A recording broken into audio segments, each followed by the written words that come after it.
Hi అండి అందరికీ. ఆంధ్రప్రదేశ్ ప్రభుత్వం రేషన్ కార్డులకు సంబంధించిన డేట్స్ అయితే రిలీజ్ చేసింది కదా. మరి ఇప్పుడు అందరికీ కూడా చాలామందికి ఈ రేషన్ కార్డు సంబంధించిన డౌట్స్ ఉన్నాయి. మరి ఈ వీడియోలో నేను మీ అందరి కోసం కూడా రేషన్ కార్డు అనేది ఎలా అప్లై చేసుకోవాలి, అసలు రేషన్ కార్డులో మరి రావాలి అంటే ఒక పర్సన్ యాడ్ చేయాలన్నా కూడా ఇప్పుడు మనకు అవకాశం ఉంటుంది. అలా ఏ విధంగా ఒక పర్సన్ యాడ్ చేయాలి, అలాగే మీ పిల్లలు ఉన్నారనుకోండి మీ పిల్లలను కూడా రేషన్ కార్డులో యాడ్ చేసుకోవచ్చు. మరి ఈ విధంగా ఒక పర్సన్ యాడ్ చేయాలన్నా, అలాగే వేరే ఒక పర్సన్ కార్డు నుంచి రిమూవ్ చేసి వేరే కార్డులో యాడ్ చేయాలన్నా, మీకంటూ ఒక సపరేట్ కార్డు తీసుకోవాలంటే ప్రాసెస్ ఏంటి అనేది ఈరోజు నేను క్లియర్గా అయితే ఎక్స్ప్లెయిన్ చేయబోతున్నాను. మరి ఈ వీడియో కనుక ఫస్ట్ టైం మీరు ఎవరైనా మా ఛానల్ చూస్తున్నారా అయితే వెంటనే మా ఛానల్ సబ్స్క్రైబ్ చేసి పక్కన ఉన్న బెల్ ఐకాన్ని క్లిక్ చేసేయండి ఫ్రెండ్స్. అలాగే ఈ వీడియోని స్కిప్ చేయకుండా చివరి వరకు చూడండి, ట్రై చేయండి, ఈ వీడియోని లైక్ చేయండి. మరి ఏపీకి సంబంధించి రేషన్ కార్డుకి సంబంధించినటువంటి డీటెయిల్స్ అయితే వచ్చేసినాయి అనమాట.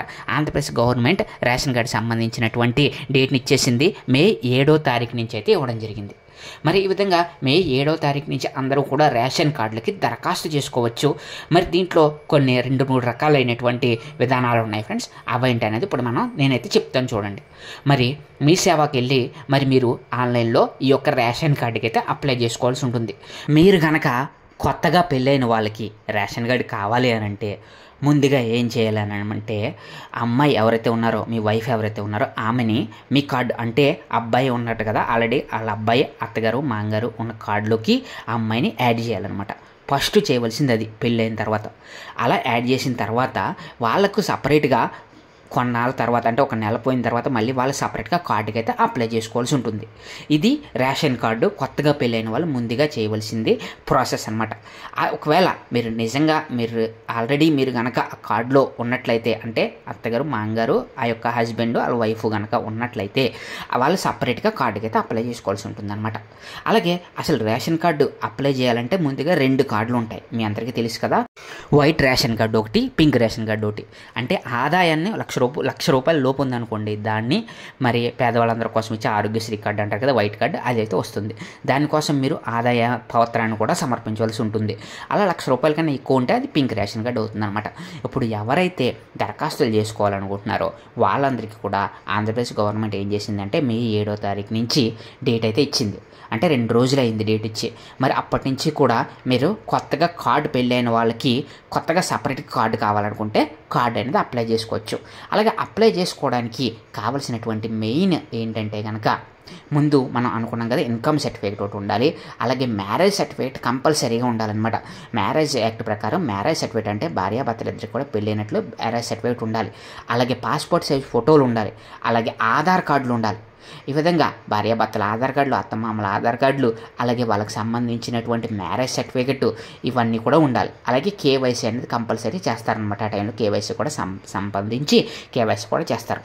ఈ విధంగా మరి వాళ్ళనైతే ఆ రేషన్ కార్డు అయితే అప్లై చేసుకోవచ్చు. అలాగే ఆ రేషన్ కార్డుకి ఎవరెవరు అర్హులు అంటే ఆయా ప్రాంతాల్లో ఎవరైతే ఆంధ్రప్రదేశ్లో గ్రామీణ ప్రాంతాల్లో కానీ పట్టణ ప్రాంతాల్లో కానీ ఉంటారో ఆ విలేజ్ సంబంధించి వాళ్ళు మాత్రమే అర్హులు ఉంటారనమాట. వాళ్ళకి సంబంధించినటువంటి మరి పూర్తి సమాచారం అంతా కూడా లోకల్లో ఉంటుంది కదా, లోకల్ సచివాలయాల్లో కానీ అలాగే మరి ఆ యొక్క ఏవైతే గ్రామ సభలు ఉంటాయి పంచాయతీల్లో కానీ వాళ్ళ యొక్క సమాచారం ఉంటుంది కదా, ఆ సమాచారం మొత్తం కూడా వీళ్ళ దగ్గర ఉండాలి. అలాగే ఇంటి నెంబర్, హౌస్ నెంబర్ ఇవన్నీ కూడా కంపల్సరీగా ఉండాలన్నమాట. అలాగే మీరు రేషన్ కార్డు కనుక అప్లై చేసుకోవాలి అని అంటే ముందుగా ఏం చేయాలంటే మీరు అక్కడ దరఖాస్తు అప్లై చేసుకున్న తర్వాత వాళ్ళు మీకైతే కొత్తగా రేషన్ కార్డులు ఇస్తారనమాట. ఒకవేళ మీరు ఆల్రెడీ రేషన్ కార్డులో యాడ్ అయి ఉన్నారు, సో అత్తగారు మామగారు వైఫ్ అండ్ హస్బెండ్ ఒకే కార్డులో ఉన్నారు, వాళ్ళు సపరేట్గా వాళ్ళిద్దరి కోసం వైఫ్ అండ్ హస్బెండ్ సపరేట్ కార్డుని ఇమ్మని చెప్పేసి దరఖాస్తు అప్లై చేసుకుంటారు. ఒకవేళ లేదనుకోండి వాళ్ళు ఒక నెంబర్ని యాడ్ చేయాలంటే మీ వైఫ్ని మీ కార్డులో మీరు మీ వైఫ్ని యాడ్ చేయాలనుకున్నా లేకపోతే మీ పిల్లల్ని యాడ్ చేయాలనుకున్నా కూడా వాళ్ళు ఇదే టైం అనమాట, అంటే ఈ టైంలోనే మీరు యాడ్ చేయాలి. మరి ఈ విధంగా మరి 7వ తారీఖు నుంచి మే 31వ తారీఖు వరకు కూడా ఈ టైం ఉంటుందన్నమాట. ఈ టైంలోనే మీరందరూ కూడా రేషన్ కార్డులో మీకు సంబంధించినటువంటి డీటెయిల్స్ని నెంబర్స్ని యాడ్ చేయడం కానీ, అలాగే సపరేట్ కార్డు అప్లై చేసుకోవడం కానీ, అలాగే మీ పిల్లల్ని యాడ్ చేసుకోవడం కానీ, అలాగే మరి మీ నేమ్ ఏదైనా కరెక్షన్ ఉంటే కరెక్షన్ చేయడం కానీ, అలాగే మీ ఆధారం ఏదైతే ఉందో దానికి సంబంధించిన డీటెయిల్స్ ఉంటాయి కదా, ఆ డీటెయిల్స్ ఇస్తే వాళ్ళు ఒకవేళ మీ అడ్రస్ చేంజ్ చేయారనుకోండి అడ్రస్ చేంజ్ని కూడా ఇప్పుడే చేస్తారనమాట. ఏదేమైనా కానీ ఇదే మీకు సరైన సమయం. ఆధార్ కార్డు నుంచి అలాగే రేషన్ కార్డుకి సంబంధించినటువంటి వివరాలన్నీ కూడా ఇస్తే రేషన్ కార్డు అప్లై చేసుకోవడానికి. మరి ఈ విధంగా అసలు ఈ యొక్క ప్రక్రియ మొత్తం కూడా 1 మంత్ అయితే ఉండబోతుంది ఫ్రెండ్స్. ఈ 1 మంత్ దాటిన తర్వాత ఇంకా మీకు రేషన్ కార్డు కావాలన్నా కూడా మళ్ళీ ఎప్పుడు ఇస్తారో తెలియదు. కాబట్టి ఇప్పుడే మీరు అందరూ కూడా ఏపీలో ఉన్నట్లయితే మీరు వెంటనే వెళ్ళి ఆ యొక్క గ్రామ సచివాలయాలకు వెళ్ళి ఆ యొక్క వార్డు ఏదైతే మీకు వార్డు నెంబర్ ఉంటుంది కదా, ఆ వార్డు దగ్గరికి వెళ్ళి మీరు వెంటనే కూడా మీ సేవకి వెళ్ళి అప్లై చేసుకోవాల్సి ఉంటుంది. అలాగే చాలామందికి ఇంకా మీకు సంబంధించినటువంటి డీటెయిల్స్ ఎలా ఉన్నాయనేది ఇప్పుడు నేను మీకు క్లియర్గా ఎక్స్ప్లెయిన్ చేస్తాను 1 by 1. ఇప్పుడు మీరు చూడండి. మరి ఏపీలో రేషన్ కార్డుల కోసం అవసరమైన డాక్యుమెంట్స్ అంటే ఆధార్ కార్డు కావాలి, అలాగే రెసిడెంట్ సర్టిఫికేట్ కావాలి, అలాగే ఆదాయ సర్టిఫికేట్ కావాలి. అలాగే ఇంకా మీకు కావాల్సినవి ఏంటంటే రేషన్ కార్డు ప్రజెంట్ ఉన్నటువంటి రేషన్ కార్డు కూడా కావాలి. మరి అలాగే రేషన్ కార్డు లేని కుటుంబాలు కొత్తగా వివాహమైన వాళ్ళకైతే మ్యారేజ్ సర్టిఫికేట్ అయితే కంపల్సరీ ఉండాలని చెప్పుకున్నాం కదా, ఆ విధంగా మ్యారేజ్ సర్టిఫికేట్ అయితే కంపల్సరీ ఉండాలి.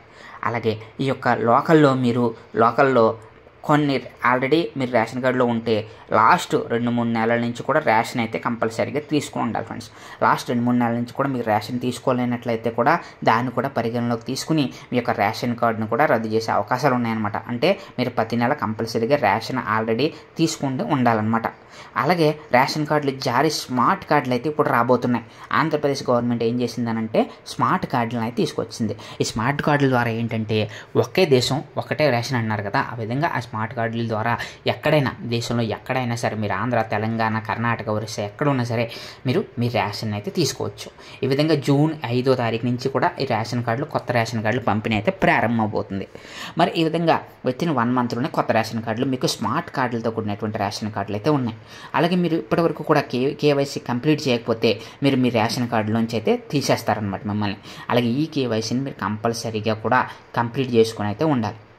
మరి ఈ విధంగా మీరు రేషన్ కార్డు కావాలి అనుకుంటే కనుక మీ దగ్గరలోని మీ సేవకి వెళ్ళి మీకు సంబంధించినటువంటి డీటెయిల్స్ అన్నీ కూడా ఇస్తున్నట్లయితే వాళ్ళు మీకు సంబంధించి ఆ కార్డులో మిమ్మల్ని యాడ్ చేయాలన్నా, లేకపోతే మీకంటూ సపరేట్ కార్డు కావాలన్నా, అలాగే మీ పిల్లల్ని యాడ్ చేయాలన్నా, మీ నేమ్స్ ఏదైనా కరెక్షన్ చేయాలన్నా, అలాగే మీకు సంబంధించి ఈ విధమైనటువంటి రెసిడెన్స్ అడ్రస్ చేంజ్ చేయాలన్నా కూడా చేంజ్ చేస్తారు. మరి దీనికి సంబంధించినటువంటి మరిన్ని అప్డేట్స్ అనేవి రానున్న రోజుల్లో ఇంకా మరిన్ని అయితే రాబోతున్నాయి. కాబట్టి ఈ 1 నెల టైమే రేషన్ కార్డు వాళ్ళకి ఎవరికైతే ఉన్నాయో వాళ్ళందరూ కూడా ఉన్నదనమాట. దీంతో మీరు ఎవరైనా కనుక అప్లై చేసుకోవాలనుకుంటే కనుక ఇప్పుడే ఇవాళ నుంచే కూడా మీరు వెళ్ళి అప్లై చేసుకునే ప్రయత్నం అయితే చేసుకోండి. ఎందుకంటే ఈ నెల దాటితే మళ్ళీ మీకు అవకాశం ఉండదు. చాలా టఫ్ అయిపోతుంది సిచ్యువేషన్, చాలా టఫ్ అయిపోతుంది. మళ్ళీ ఎప్పుడు ఇస్తారో తెలియదు. కాబట్టి ఈ డేట్స్ని అయితే వినియోగించుకోవాలని చెప్పేసి అందరూ కూడా కోరుకుంటూ ఉన్నారు. మరి ఇది ఫ్రెండ్స్ ఈరోజు మన వీడియో. ఈ వీడియో మీకు నచ్చిందా? అయితే వెంటనే మా ఛానల్ సబ్స్క్రైబ్ చేసిన పక్కన ఉన్న బెల్ ఐకాన్ క్లిక్ చేసేయండి. మీకోసం మరిన్ని వీడియోస్ అయితే నేనైతే తీసుకురావాలనే ఉద్దేశంతో అయితే ఉన్నాను. కాబట్టి మా ఛానల్ సబ్స్క్రైబ్ చేసి మరి మా ఛానల్ని సపోర్ట్ చేయండి. Thank you friends, thank you so much.